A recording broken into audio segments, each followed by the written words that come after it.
नमस्कार, मी डॉक्टर अपर्णा ज्ञानेश राऊत. दूरदर्शन सह्याद्री वाहिनीच्या महिला स्वास्थ्य आणि स्वच्छता या विशेष कार्यक्रमामध्ये सर्वांचं हार्दिक स्वागत करते. शरीर माध्यमम खलु धर्म साधनम.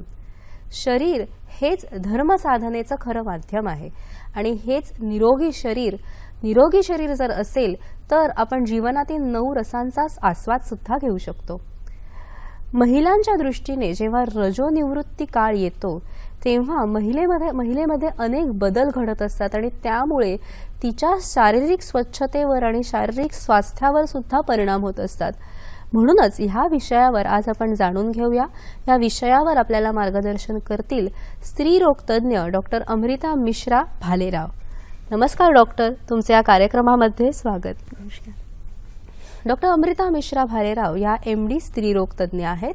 वरळी मुंबईच्या पोद्दार आयुर्वेद रुग्णालयामध्ये स्त्रीरोग प्रसूतीतंत्र विभागाच्या त्या सहाय्यक प्राध्यापक आहेत. ह्या क्षेत्रामध्ये काम करण्याचा त्यांना 9 वर्षांचा प्रदीर्घ अनुभव आहे. डॉक्टर भालेराव, जेव्हा आपण रजोनिवृत्ती काळ म्हणतो, ही जी व्याख्या आहे, नक्की रजोनिवृत्ती म्हणजे काय? रज म्हणजे मासिक पाळी आणि निवृत्ती हा संस्कृत शब्द आहे. निवृत्ती म्हणजे जाणे किंवा निवृत्त होणे. तर मासिक पाळी जेव्हा जाते त्या काळाला रजोनिवृत्ती असे म्हणतात. पण रजोनिवृत्ती हा एका दिवसाची प्रक्रिया नसते, तर याला साधारण 4 ते 5 वर्षचा जो काळ आहे तो लागतो. हळूहळू शरीरामध्ये बदल होऊन मग शेवटी रजोनिवृत्ती ही प्रक्रिया पूर्ण होत असते. नेमकी रजोनिवृत्तीचा काल कोणता असू शकतो? वयोमर्यादा काय असू शकते? प्रत्येक स्त्रियांमध्ये याचा काळ वेगवेगळा असू शकतो, पण साधारण 45 ते 55 वर्षाचा जो काळ आहे तो रजोनिवृत्तीचा असतो. आणि जेव्हा तुम्ही म्हणाल की स्त्रियांची मासिक रजःस्रवेत स्त्रियांमधनं चालू असतो, दर महिन्याला चालू असतो, आणि ही रजोनिवृत्ती, मग शरीरामध्ये नेमके स्त्रीच्या बदल काय घडत असतात? शरीरामध्ये शारीरिक आणि मानसिक अशा दोन्हीही पातळीवर बदल होत असतात. आता साधारणतः जेव्हा मासिक पाळी सुरू असते त्यावेळेस मासिक पाळीचा किंवा त्या दरम्यान उद्देश असतो प्रजनोत्पादन किंवा संतान उत्पत्ती, हा मेन उद्देश असतो. आणि जेव्हा रजोनिवृत्तीचा काळ येतो त्या दरम्यान फॅमिली पूर्ण झालेली असते किंवा संतान उत्पत्ती झालेली असते. त्यामुळे जे संबंधित अवयव असतात, जसं योनी आहे किंवा गर्भाशय आहे, त्याचा जो कार्य आहे ते पूर्ण झालेला असतो. म्हणून शारीरिकदृष्ट्या त्यांचा आकार संकुचित होत जातो किंवा छोटा किंवा लहान होत जातो. आणि ही जो पूर्ण प्रक्रिया आहे हे हॉर्मोन्समुळे घडत असते. त्याच्यामुळे शारीरिक सोबत मानसिक बदल सुद्धा यामध्ये आपल्याला दिसून येतात. बरं, तर मानसिक बदल म्हणजे चिडचिड होणे किंवा कधी खूप फ्रेश वाटणे, कधी खूप असं डाऊन किंवा काही करावंसं नाही न वाटणे, किंवा असे जे लक्षणं असतात, चिडचिड होणे खूप जास्त प्रमाणात, किंवा लघवीच्या ठिकाणी खूप आग होणे, पाळीच्या ठिकाणी खूप आग होणे, ज्याला आपण हॉट फ्लशेस म्हणतो, किंवा लघवी करताना त्रास होणे, थिमथिम होणे, किंवा वारंवार लघवीची किंवा प्रवृत्ती होणे, असे जे लक्षणं असतात ते सर्वसामान्यपणे दिसून येतात. आणि मग हे जी शारीरिक लक्षणं आपल्याला रजोनिवृत्ती दरम्यान दिसून येतात, ह्याचा शारीरिक स्वच्छतेच्या मध्ये अंतर्भाव होऊ शकतात? किंवा शारीरिक स्वच्छता जर आपण ठेवली तर या लक्षणांना आपण कमी करू शकतो का? अगदीच निश्चित.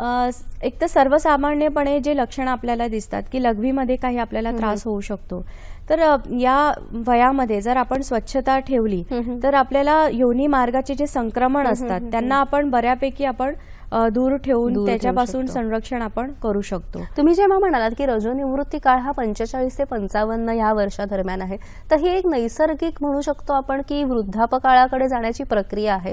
आणि त्यामुळे नैसर्गिक केसांकडे जे आपल्या विशेष करून महिलांचं लक्ष असतं, केसांमध्ये पांढरे केस होणं किंवा वार्धक्याची लक्षणं जाणून, तर अशा वेळेस हेअर डाईज किंवा कलरिंग करण्याकडे महिलांचा कल असतो.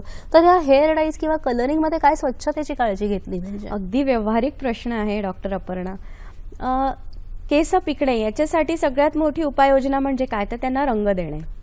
आता रंग देण्यासाठी मार्केटमध्ये हल्ली खूप सारे ऑप्शन्स अवेलेबल आहेत, आपल्याला माहिती आहेत. तर त्याच्यासाठी सगळ्यात महत्त्वाचं म्हणजे ॲलर्जिक टेस्ट करणे गरजेचं आहे. आणि प्रत्येक आपण जर पॅकिंग बघितली प्रत्येक सौंदर्य प्रसाधनाची किंवा डायसची किंवा कलर्सची, तर त्याच्यामध्ये निर्देश दिलेला असतो, पण बरेचदा आपण वाचत नाही. तर ही खूप मोठी एक चूक होते आपल्याकडून, किंवा आपण दुर्लक्ष करतो या गोष्टीकडे. तर जर आपण व्यवस्थित ॲलर्जी टेस्ट नाही केली आणि त्या हेअर डायचं, किंवा कारण खरं म्हणजे हे केमिकल असतं, नॅचरल नसतं, कारण थोडंफार त्याच्यामुळे त्रास होणं शरीराला असतेच, म्हणजे साहजिकच आहे. म्हणून सगळ्यात आधी आपण त्याची ॲलर्जिक टेस्ट करणं गरजेचं आहे. तर कारण ते जर आपल्याला सूट झालं नाही तर त्याच्यामुळे पुरळ येऊ शकतात आणि या संदर्भात किंवा या संबंधित अजून आपल्याला किंवा बायकांना त्रास होऊ शकतो. आणि याचबरोबर जेव्हा आपण वयाची 40शी ओलांडतो तेव्हा साहजिकच चष्मा लागतो आपल्याला. अनेक वेळेला सौंदर्याच्या दृष्टिकोनातून आपण चष्मा घालत नाही तर लेन्सेस वापरल्या जातात. तर ह्या लेन्सेस घालताना किंवा वापरताना आपण स्वच्छतेची काय काळजी घेतली पाहिजे? सगळ्यात महत्त्वाचं म्हणजे लेन्सेस आपण घालताना किंवा काढताना हात स्वच्छ ठेवणे हे फार महत्त्वाचे. आणि लेन्स आपण कुठे ठेवतो ते जे स्थान आहे ते पण स्वच्छ असणे गरजेचं आहे. कारण डोळा हे खूप सेन्सिटिव्ह असतं आणि त्याच्यात जर आपण डायरेक्टली लेन्स लावतो त्याच्यामुळे संक्रमणाची शक्यता खूप जास्त असते आणि कंजंक्टिव्हायटिस किंवा डोळा येणे किंवा डोळ्यांमध्ये सूज येणे, आग होणे, हे जे याच्या संबंधित जे व्याधी असतात ना हे जास्त प्रमाणात होऊ शकतात. बरोबर. इनफॅक्ट अनेक वेळेला चष्मा सुद्धा नीट धुतलेला नसतो किंवा नाकाचे हात चष्म्याला लागू शकतात. ही पण एक अस्वच्छतेचीच गोष्टी आहे. किंवा बायका किचनमध्ये कामं करतात चष्मा घालून किंवा काही त्रास किंवा वाफ जर लागत असेल तर काढून ठेवतात. ओट्यावरच ठेवून दिला आपण चष्मा किंवा फ्रीजवर ठेवून दिला किंवा कुठेही जर आपण ठेवलं, बरेचदा जेवणाच्या टेबलवर आपण चष्मा ठेवून विसरून जातो तर मग तिथे संक्रमण, अन्न लागतो किंवा पाणी लागतो कुठल्याही प्रकारचा किंवा धूळ लागते, कुठला पण पदार्थ लागू शकतो आणि तोच चष्मा जर आपण डोळ्यांमध्ये लावला तर डायरेक्ट आपल्याला डोळ्यांमध्ये संक्रमण होऊ शकतं. निश्चितच. आणि जेव्हा आपण आता केसांची माहिती घेतली, डोळ्यांच्या स्वच्छतेची माहिती घेतली, तसंच कान. अनेक वेळेला आपल्याला सांगितलं जातं की आपण घरात सुद्धा बघतो की सहज कानामध्ये काही टोकेदार वस्तू टाकली जाऊन कान स्वच्छ करणं वगैरे, हे कितपत योग्य आहे? अगदीच अयोग्य आहे खरं म्हणजे. आणि हे खूप कॉमन आहे प्रत्येक घरामध्ये. हे कान कोरणे म्हणजे हे सर्वसामान्य. किंवा बर्ड्स वापरणं, हा पण एक सहज अगदी आपल्याला प्रसार माध्यमातून सुद्धा सांगितलं जातं बर्ड्स वापरणं वगैरे. तर हे कितपत स्वच्छतेच्या दृष्टीने योग्य आहे? कोरणे तर फारच अगदीच नाहीच करायला पाहिजे. खरं म्हणजे कानाला फक्त बाहेरूनच स्वच्छ करणं आवश्यक आहे. म्हणजे बाहेरचा जो भाग असतो त्यालाच फक्त आपण मऊ कापडाने आणि स्वच्छ ओलसर कापडाने स्वच्छ करणं तेवढंच पुरेसं आहे. तर अनलेस आपल्याला जर वाटत असेल की खूप मळ आलेला आहे की काय, किंवा आपल्याला जर ऐकताना काही त्रास होत असेल किंवा कान दुखत असेल, तेव्हाच आपण डॉक्टरांचा परामर्श घेऊन त्यांना जर वाटेल तर ते स्वतः त्यांच्याकडून स्वच्छ करणे हे योग्य आहे. आपण स्वच्छ केल्यामुळे कानाच्या पडद्याला इजा होऊ शकते आणि ऐकताना किंवा ऐकण्याचा आपलं जो हे असतं त्याच्यामुळे व्यत्यय येऊ शकतो. म्हणून कान कोरणे हे कधीही योग्य नाहीच आहे. ह्याचबरोबर जेव्हा रजोनिवृत्ती काळ असतो तेव्हा दातांची काळजी. अनेक वेळेला दात पडायला लागतात किंवा दात वेडेवाकडे होऊन अलगद सुटू शकतात किंवा हिरड्या मजबूत असताना त्या पातळ किंवा हलक्या होऊ शकतात. तर डेंटिशनची काळजी कशी घेतली पाहिजे? रजोनिवृत्तीच्या आधीपासूनच आपण दातांची काळजी घेणं गरजेचं आहे की जेणेकरून रजोनिवृत्ती येईपर्यंत आपले दात चांगले राहावेत. तर दिवसातून 2 वेळा ब्रश करणे आणि सगळ्यात महत्त्वाचं म्हणजे आपण जेव्हा केव्हा काही खाऊन जेवण वगैरे झाल्यानंतर लगेच तोंड स्वच्छ ठेवणे, गुळणे करणे, स्वच्छ पाण्याचा वापर करणे हे महत्वाचे. आणि काही पण जर आपण गोड खाल्लं तर गोड खाल्ल्यानंतर लगेच जर आपण तोंड स्वच्छ केलं, दात स्वच्छ केले तर त्याचे जे पार्टिकल सूक्ष्म कण असतात ते दातामध्ये साठत नाही आणि त्याच्यामुळे दातांचा जो संक्रमण असतो, दातांना कीड लागणे किंवा दात हालणे किंवा हिरड्यांचा जो त्रास असतो त्याच्यापासून आपण आपण स्वतःचं संरक्षण करू शकतो. बरोबर. आणि बरेचदा डेंटिशियन्स, आपण जसं तुम्ही आता सांगितलं की डेंटिशियन्सचा वापर करतो आपण, तर डेंटिशियन सुद्धा व्यवस्थित स्वच्छ पाण्याने धुवून त्याचा वापर करावा आणि वापर झाल्यानंतर परत त्याला स्वच्छ ठेवणं आणि त्याचं पाणी व्यवस्थित स्वच्छ ठेवणं हे पण तेवढंच महत्त्वाचं आहे. किंवा त्याचं जे कंटेनर असतं ते पण स्वच्छ राहणं आणि स्वच्छ ठिकाणी ठेवणं हे पण आरोग्याच्या दृष्टीने फार चांगलं आहे. रजोनिवृत्तीनंतर महिलांनी स्वच्छतेची कशी काळजी घेतली पाहिजे याविषयी. अनेक वेळेला कॉस्मेटिक्स वापरले जातात किंवा बिंदीज वगैरे वापरल्या जातात, सौंदर्य खुलवण्यासाठी लिपस्टिक्स वापरल्या जातात. तर ह्यांची आपण काळजी कशी घेतली पाहिजे या स्वच्छतेच्या दृष्टीने? ह्याच्यासाठी पण महत्त्वाचं म्हणजे ॲलर्जिक टेस्ट. पण सौंदर्य प्रसाधने कुठल्या कंपनीचे वापरतो, ते कितपत चांगले आहेत, ते स्टँडर्डाइज्ड आहेत की नाही याची खात्री करून घेणं गरजेचं आहे. कारण त्याच्यामुळे परत आपल्याला स्किनचे जे त्वचेसंबंधी जे ॲलर्जीज असतात, पुरळ येणे, फोडे येणे, असे सगळे आजार किंवा हा त्रास संभवू शकतो. त्याच्यामुळे व्यवस्थित त्याचे जे ॲडवाइस असते किंवा त्याच्यावर जे लिहिलेले असते निर्देश ते वाचणं गरजेचं आहे. आणि जे कॉस्मेटिक्स वापरल्यानंतर त्याला व्यवस्थित मेकअप काढणं, रात्री झोपताना किंवा त्याचा वापर पूर्ण झाल्यानंतर धुवून, चेहरा स्वच्छ धुवून ते सगळं व्यवस्थित चेहऱ्यावरून किंवा त्वचेमधून निघालेलं आहे याची खात्री करूनच आपण वापरले पाहिजे. अनेक वेळेला आय मेकअप वापरला जातो, काजळ वापरलं जातं, आय लायनर वापरलं जातं, तर त्याचे जे ब्रशेस असतात किंवा ते जे साधनं असतात त्यांची आपण स्वच्छता कशी ठेवली पाहिजे? सगळ्यात महत्त्वाचं त्याला बाहेर नाही ठेवायला पाहिजे. त्याला व्यवस्थित आतमध्ये जिथे त्याचा बूच वगैरे असतो त्याला व्यवस्थित घट्ट लावूनच ते ठेवायला पाहिजे. नाही तर जर आपण ते बाहेर ठेवलं तर त्याच्यात जंतू संसर्ग होतो आणि तेच आपण डोळ्यात वापरतो तर परत डोळ्यांमध्ये तो संक्रमण होऊ शकतो.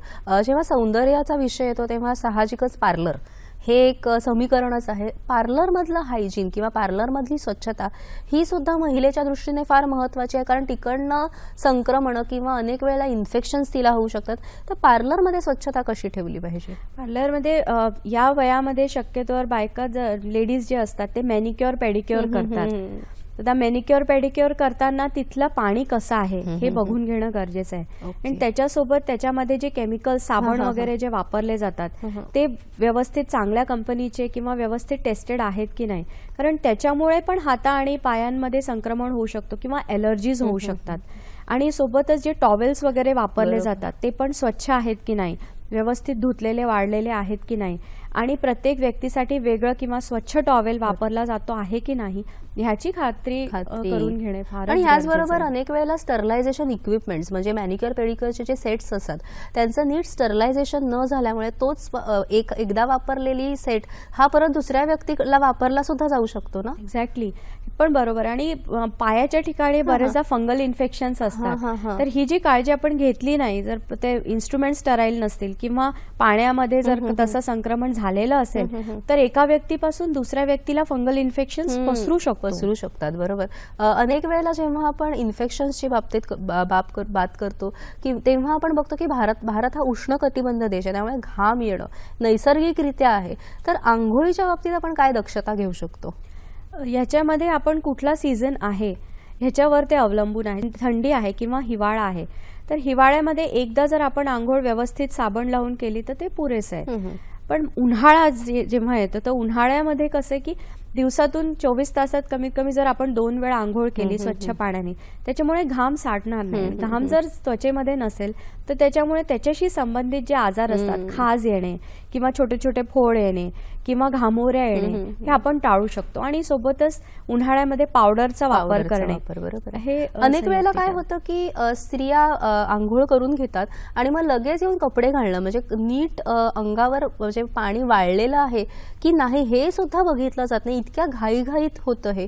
तर हे कितपत योग्य आहे? मग ह्याच्यामुळे जर व्यवस्थित कोरडपणा जर शरीरामध्ये नसेल तर त्याच्यामुळे जे जननांग असतात तर त्या गुप्तांगांमध्ये संक्रमण होण्याची जास्त शक्यता असते, कारण तिथे वारा लागत नाही, हवा लागत नाही. तर जिथे हवा लागत नाही तिथे जंतूंचा उपसर्ग जास्त प्रमाणात होतो आणि मग लघवीच्या ठिकाणी किंवा योनी मार्गामध्ये खाज येणे, पांढरं पाणी येणे किंवा आग होणे अशा प्रकारचे आजार संभवतात. ओके. आणि अनेक वेळेला काय असतं की रजोनिवृत्ती कालानंतर गर्भाशय शैथिल्य आलेलं असतं किंवा योनी मार्ग आहे, योनीचे मसल्स जे आहेत त्यांच्यामध्ये शैथिल्य आलेलं असतं, त्यामुळे अनेक वेळेला युरिनरी इन्कॉन्टिनन्स म्हणजे थेंब थेंब लघवी होणं, क्वचित खोकताना वगैरे लघवी होणं, तर अशा वेळी स्वच्छतेची काय काळजी घेतली पाहिजे? सगळ्यात महत्त्वाचं असं लक्षण जर असेल तर सगळ्यात आधी डॉक्टरांचा परामर्श घेणे अत्यंत महत्त्वाचे आहे, कारण जर दुर्लक्ष केलं तर हा त्रास जास्त वाढू शकतो आणि एक मोठा आजार पण संभवतो.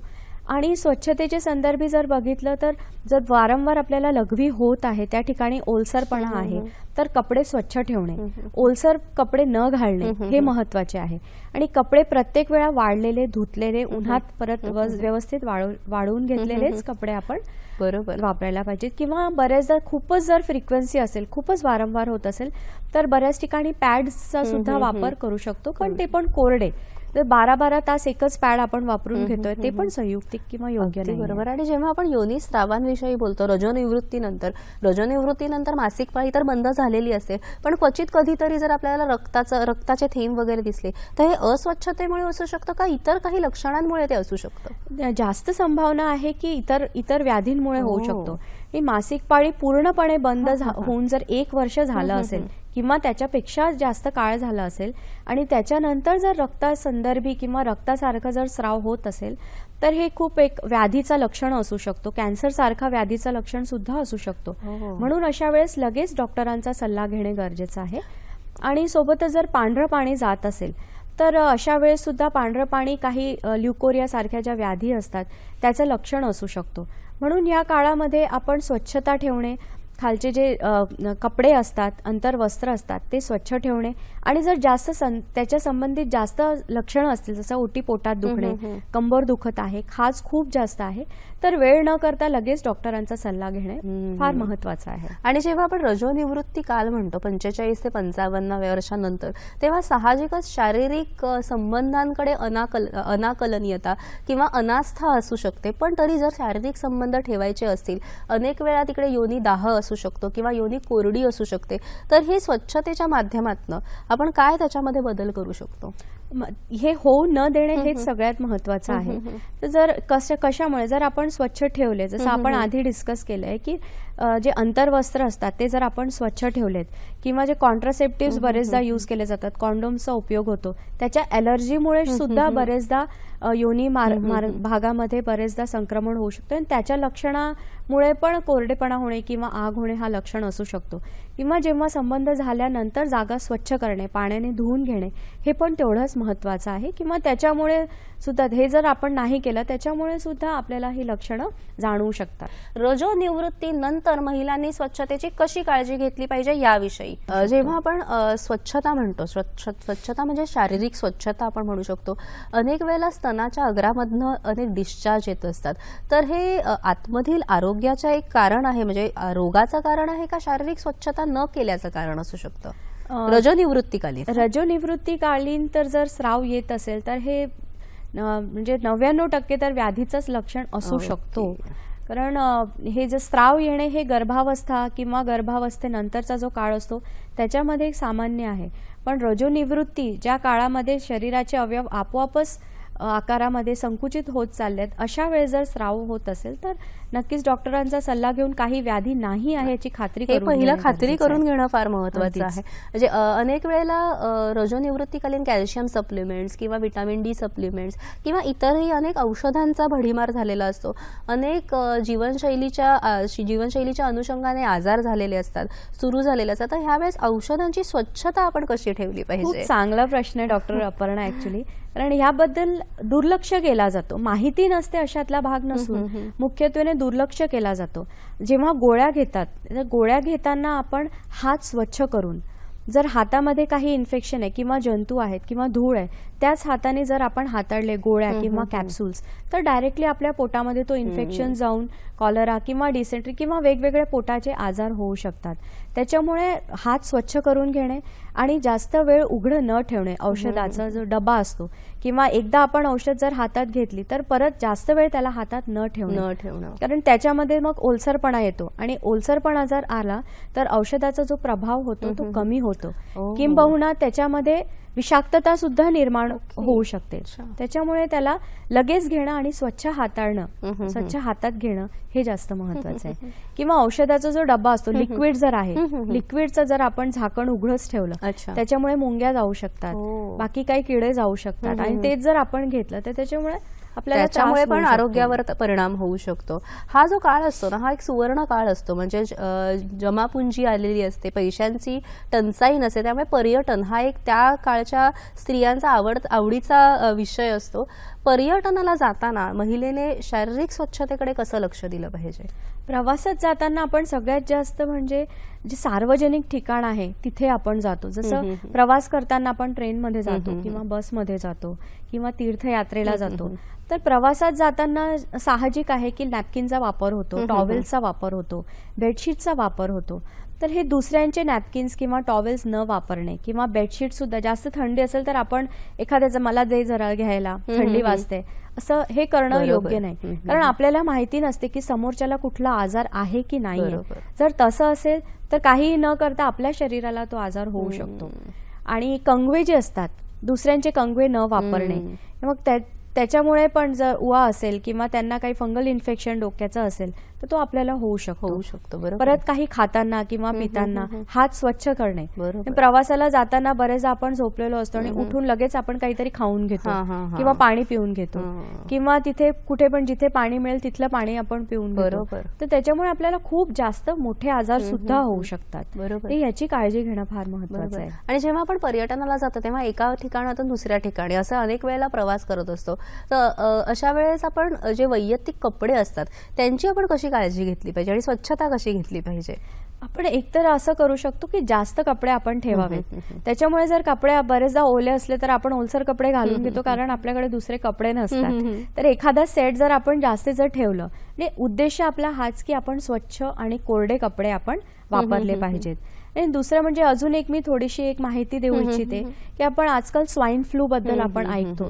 तर असे जे आजार असतात ना हे आपण एका ठिकाणी जर आपण जातोय आणि एका प्रकारचं जर इन्फेक्शन किंवा आजार तिथे जास्त प्रमाणात आहे तर अशा ठिकाणी जायच्या आधी किंवा तिथून आल्यानंतर त्या संदर्भी काळजी घेणं महत्वाचं असतं किंवा जायच्या आधीच आपण माहिती काढून घ्यायला पाहिजे की इथे काही कुठल्या विशेष प्रकारचा आजार आहे का सध्या. मग जसं स्वाईन फ्लू आहे तर स्वाईन फ्लू तिथे जायच्या आधी आपण वॅक्सिन घेणं किंवा मग सर्दी पडसा जर आपल्याला आधी आहे तर अशा ठिकाणी आपण नाही गेलो तर आपल्याला संसर्ग होणार नाही. आणि योग्य प्रकारे औषध योजना आधीच करून ठेवणं किंवा आपल्याकडे जी औषधं आहेत ती जास्त प्रमाणात तिकडे घेऊन जाणं हे सुद्धा आहे. कारण अनेक वेळेला बाहेर ठिकाणी मिळत सुद्धा नाहीत औषधं. त्यामुळे पण एक शारीरिक स्वच्छता आणि स्वास्थ्याकडे दुर्लक्ष होऊ शकतं. ह्याचबरोबर जेव्हा धार्मिक ठिकाणी जातो तेव्हा उपवास करणं हे महिलांचा अतिशय जिव्हाळ्याचा विषय. तर उपवास करण्यामुळे शारीरिक स्वास्थ्यावर काही परिणाम होऊ शकतो का? उपवासामुळे डायरेक्ट परिणाम होत नाही पण त्या अनुषंगाने नक्कीच परिणाम होऊ शकतो. आणि उपवास आपण कुठल्या प्रकारे करतो हे महत्वाचं आहे. उपवास करताना जर आपण चांगले पौष्टिक पदार्थांचं सेवन केलं जसं दूध घेतोय आपण किंवा फळांचं सेवन आपण करतोय व्यवस्थित आणि असे जे पोषक पदार्थ आहेत ड्रायफ्रुट्स आहेत किंवा ताजी फळं आहेत अशा पदार्थांचं जर आपण सेवन केलं तर आपली जी इम्युनिटी प्रतिरोधक क्षमता रोग प्रतिरोधक क्षमता आहे ती टिकून राहते आणि त्या अनुषंगाने आपल्याला आजार होत नाहीत. पण आपण उपवासमध्ये काहीच जर सेवन केलं नाही तर आपली रोगप्रतिरोधक क्षमता कमी होते आणि आपल्याला लवकर आजारी पडण्याची शक्यता असते. अगदी बरोबर. आणि ह्याचबरोबर मला असं विचारायचं की आपण जेव्हा पर्यटनाला जातो किंवा अनेक ठिकाणी आपण जातो तेव्हा डिस्पोजेबल कपडे घालणं हे कितपत योग्य आहे? अंडरगार्मेंट्स विशेष करून घालणं. डिस्पोजेबल अंडरगार्मेंटचा वापर आपण करू शकतो.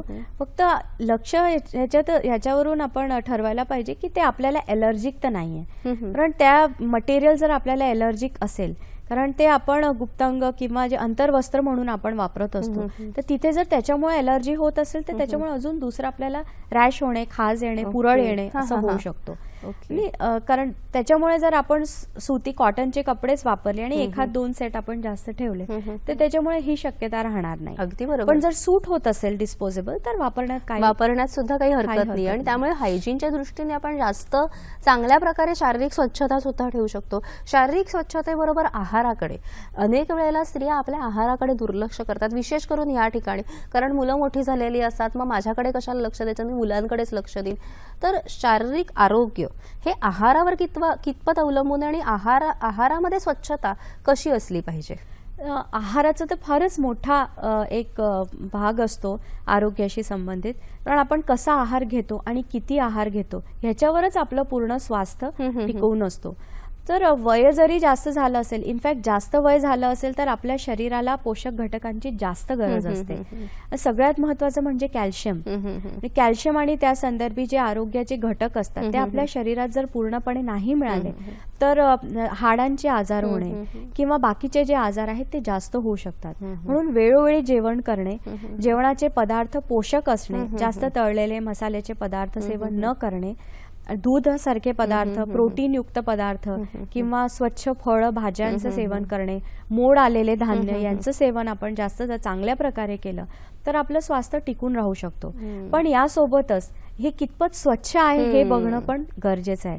कारण फळभाज्या आपण वापरताना जर ते स्वच्छ नाही आहेत त्याच्यात पेस्टिसाइडचा जर प्रयोग झालेला असेल आणि आपण तसंच जर त्याचं सेवन केलं तर परत आपल्या शरीराला त्याची हानी होऊ शकते. आणि याचबरोबर अनेक वेळेला आपण पावसाळ्यामध्ये आपल्या धर्मामध्ये पण सांगितलेलं आहे की पालेभाजी खाऊ नये. हे शारीरिक स्वच्छतेच्या दृष्टीने योग्य आहे का? अगदीच, कारण पालेभाज्या जर आपण पावसाळ्यात, कसं आहे, पावसाळ्याचा जो पाणी असतो तो दूषित असतो ओके. आणि त्या दूषित पाण्यामुळे त्या भाज्या पण दूषित होतात किंवा त्याच्यात कीड लागू शकते. आणि त्या जर व्यवस्थित आपण धुतल्या नाही तर त्याच्यामुळे आजारी पडण्याची शक्यता जास्त असते. बरोबर. पण जर आपण अगदी व्यवस्थित स्वच्छ करून व्यवस्थित निवडून भाज्यांचा वापर केला तर काही हरकत नाही वापरण्यात. भारतासारख्या देशामध्ये 3 प्रकारचे आपल्याला मोसम दिसतात, हिवाळा, उन्हाळा, पावसाळा. तर रजोनिवृत्तीनंतर महिलांनी कपड्यांची कशी काळजी घेतली पाहिजे जेणेकरून कपड्यांमुळे त्यांना काही आरोग्यावर परिणाम होणार नाही? आता उन्हाळा आहे ना, तर उन्हाळ्यापासून आपण सुरुवात करूया. उन्हाळ्यामध्ये शक्यतोवर साहजिकच लोक कॉटनचा वापर जास्त करतात, तर ते संयुक्तिक आहे. कारण कॉटनमध्ये काय आहे की सिंथेटिक नसतं, सुती असतं. त्याच्यामुळे घाम जर येत असेल तर चिकचिक होत नाही आणि जो घाम असतो तो साठून राहत नाही. आणि साठून जर राहिलं घाम तर त्याच्यामुळे जे भाग असतात, म्हणजे हात आहे किंवा पाय आहे किंवा जे गुप्तांग आहे त्याच्या ठिकाणी घाम साठून गेल्यामुळे तिथे खाज होऊ शकते, मग पुरळ येऊ शकतात. तर हे सगळे आजारी पडू शकतो ह्या सगळ्या कारणांमुळे. म्हणून कॉटनचे वस्त्र उन्हाळ्यामध्ये आणि परत 2 ते 3 वेळा आपण जर कपडे बदलले तर अजून चांगलं आरोग्याच्या दृष्टीने. परत ते कपडे स्वच्छ धुणं फार महत्वाचे, कारण घामाचे कपडे असतात ते आपण जर व्यवस्थित धुतले नाही तर त्याच्यात जंतू तसेच राहतात आणि जरी आपण ते दुसऱ्यांदा वापरलं तरी ते जंतू जात नाहीत. म्हणून ते आपण स्वच्छ धुवून वाळून त्याचा वापर करणे.